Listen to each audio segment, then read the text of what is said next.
السلام علیکم ورحمۃ اللہ وبرکاتہ۔ حضرات ناظرین، ایک صاحب نے سوال کیا کہ جو لوگ پروفیشنل بھکاری ہوتے ہیں، یعنی جن کا مانگنا ایک مشغلہ ہو گیا ہو اور جن کا کاروبار ہی مانگنا ہے اور لوگوں کے سامنے ہاتھ پھیلانا ہے، کیا ان کو دینا چاہیے یا ان کے ساتھ کیسا معاملہ رکھنا چاہیے؟ تو یاد رکھیے گا، شریعت یہ کہتی ہے کہ جس کے پاس ایک دن کا کھانا ہے اور ایک کپڑا پہننے کو ہے تو اس کے لیے مانگنے کی اجازت نہیں ہے، اس کے لیے مانگنا جائز نہیں ہے۔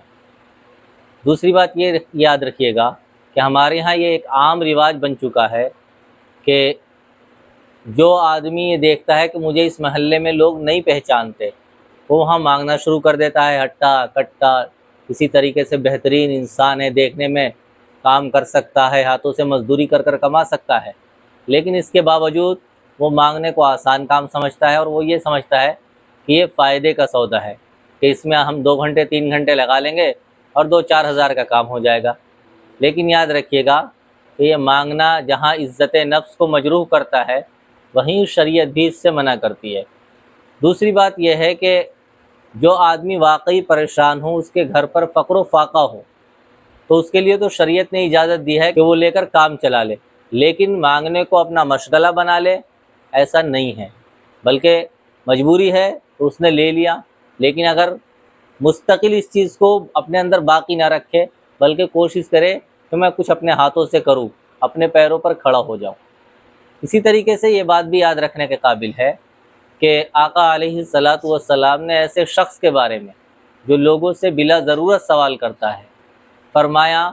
کہ اس کا سوال کل قیامت کے دن اس کے چہرے پر زخم بن کر ابھرے گا۔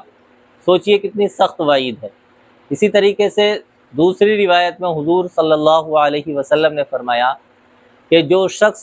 اس لیے لوگوں سے مانگتا ہے تاکہ اپنے مال کو بڑھا سکے، اپنے مال میں اضافہ کر سکے، اس میں ترقی کر سکے، تو وہ اپنے لیے جہنم کے انگارے کو جمع کر رہا ہے۔ اب اس کی مرضی ہے چاہے کم جمع کر لے یا زیادہ جمع کر لے۔ ایک بات یہاں یہ یاد رکھیے گا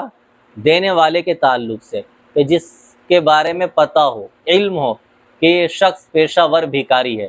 اس کا مانگنا کاروبار بن گیا ہے، اس کا مانگنا ایک مشغلہ بن گیا ہے، یہ مانگنے کے علاوہ کچھ نہیں کرتا اور یہ گھر سے بھی ٹھیک ٹھاک ہے، یا یہ کہ یہ کما سکتا ہے لیکن یہ مانگتا ہے، تو ایسے شخص کے بارے میں مسئلہ یہ ہے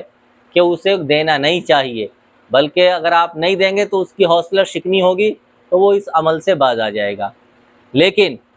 اس منع کرنے میں متکبرانہ انداز نہیں ہونا چاہیے، بلکہ نرمی کی صورت اختیار کرنی چاہیے اور حکمت عملی کو اپنا کر طریقے سے منع کرنا چاہیے۔ اسی طریقے سے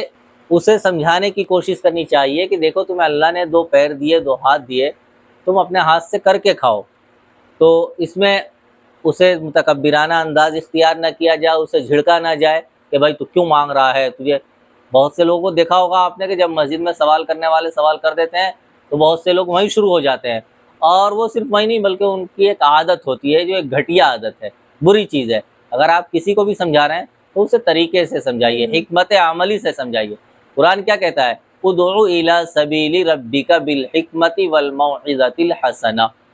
کہ بلاؤ میرے بندے کو میری طرف۔ اللہ کہہ رہا ہے کہ میرے بندوں کو میری طرف بلاؤ، کس کے ذریعے؟ حکمت کے ذریعے، اچھی نصیحت کے ذریعے۔ کہ اللہ تعالیٰ یہی تو کہنا چاہ رہا ہے کہ لوگوں کو اگر تم اللہ کی طرف لانا چاہ رہے ہو تو اس میں حکمت عملی کو اپناؤ، اس میں تمہارا متکبرانہ اور بڑکپن والا انداز نہیں ہونا چاہیے۔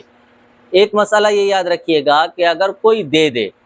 ایسے پیشہ ور فقیروں کو تو دینے والا گناہ گار نہیں ہوگا بلکہ لینے والا گناہ گار ہوگا۔ ہاں، ایسے لوگوں کو زکوٰۃ یا خیرات یا صدقے کی رقم نہیں دینی چاہیے، بلکہ زکوٰۃ یا صدقات یا خیرات کی رقم انہی لوگوں کو دے جو اس کے مستحق ہیں۔